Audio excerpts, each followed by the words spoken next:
नका उघडू तिजोरी. अहो मी तर म्हणतो राहू काळात त्या तिजोरीकडे बघू सुद्धा नका.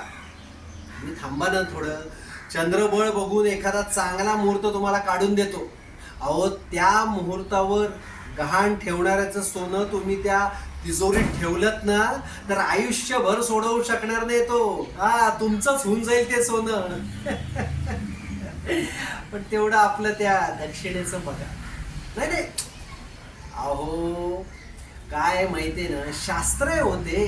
नाही तर पैसे तर मी बक्कळ कमवतो, पण काय ज्योतिष विद्येचा मान ठेवायला पाहिजे की नाही. हा, बरं तुम्हाला असा कांचनवृद्धी मुहूर्त काढून द्यायचा म्हणजे माहितीये का, भरपूर आकडेमोड करावी लागते, मोठमोठी गणितं मांडावी लागतात त्यासाठी. मग असं करू का, 4 दिवस ना इथेच मुक्कामी राहतो आणि अगदी असा मुहूर्त काढून देतो ना, बघाच. हा, बरं चला.